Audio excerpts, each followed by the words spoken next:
Good morning, my fellow brothers and sisters. Happy Sunday. Hope you're all doing well. I am on my way to church.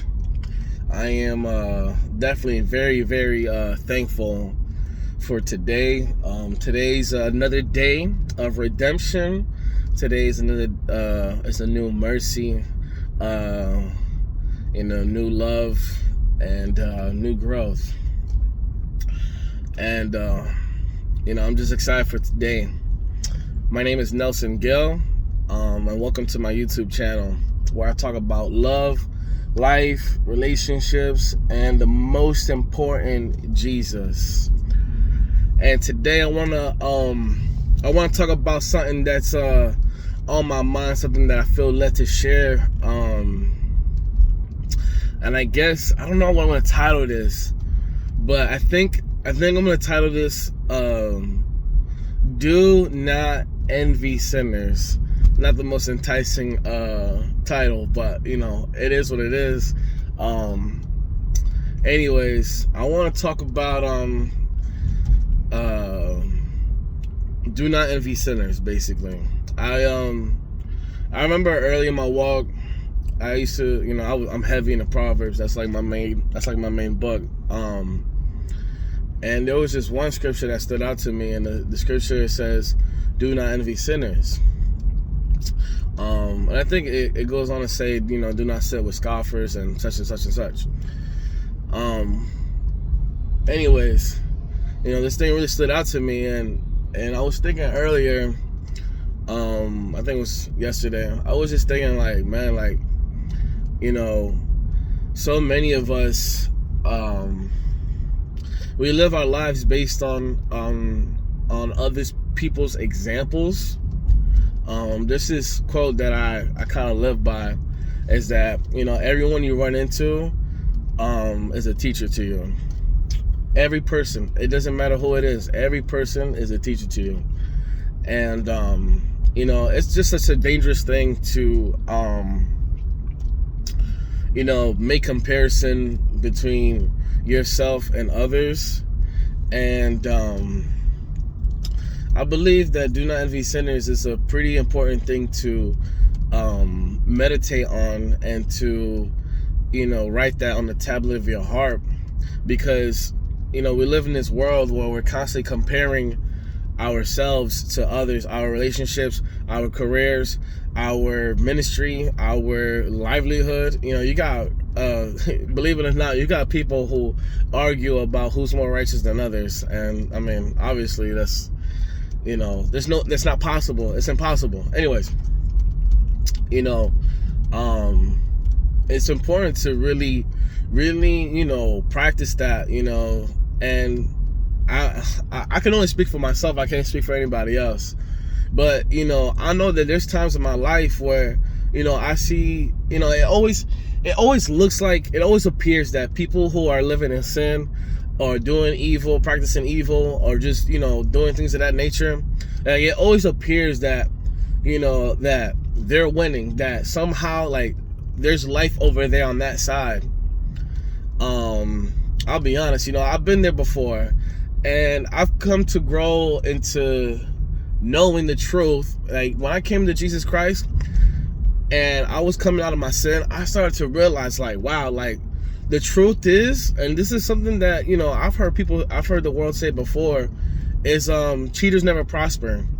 And I don't know if it's somewhere in the Bible about something of the sort, but that's one truth I could definitely say that is very accurate.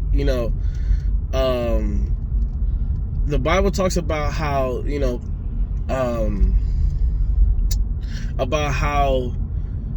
the truth will be revealed, like the light will shine on the dark.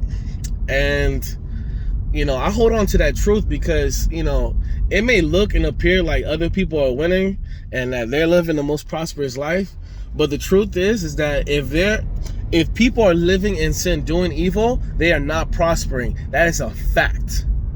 It may look like it, but it's not true. I know this to be true, one, because me personally, I've lived a life of just being in sin. Every single time I get exposed, every single time. And not just that, but you see it all the time. Like you see it in in the world and stuff of that nature. And it can be so easy to be deceived into thinking that, that other people, when people who are practicing evil are prospering. And that right there will tempt you to go ahead and try to, follow unrighteousness and live in lawlessness. I just think it's very important to keep that in mind. Just the Bible speaks, to live a quiet life, to worry about your own business. And I think it says that somewhere in 1 Thessalonians. I'm not directly quoting these scriptures. However, if you know, you know.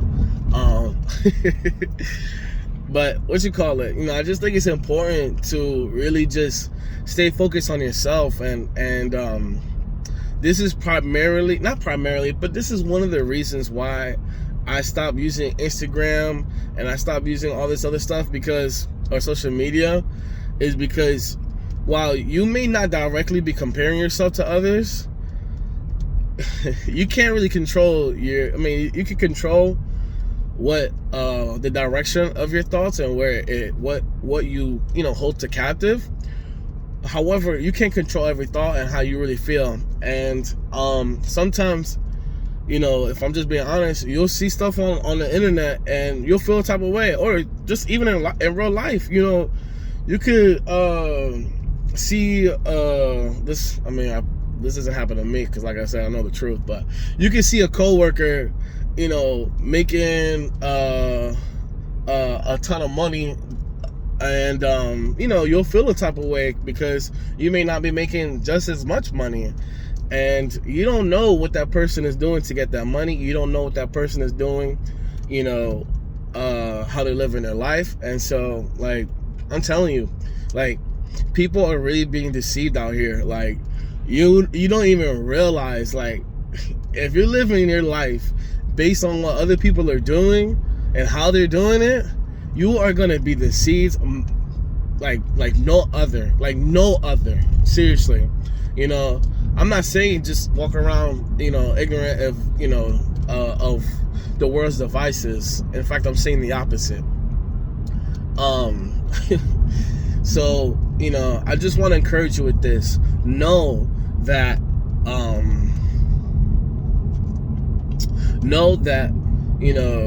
those who are doing evil will be paid for the evil, first and foremost.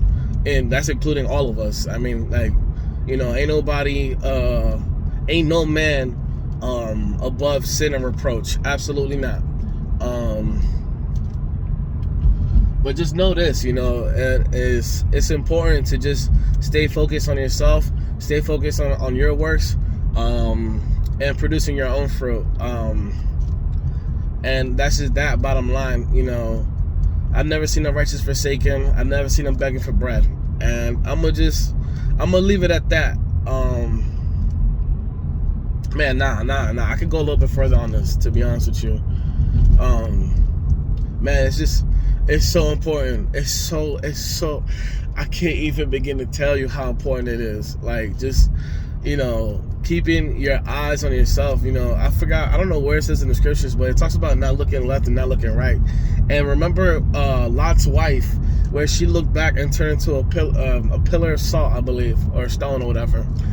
And, I can't tell you how accurate that is to our lives, because every single time that I, look left and look right, it'll always cause me to tempt. It'll always tempt me.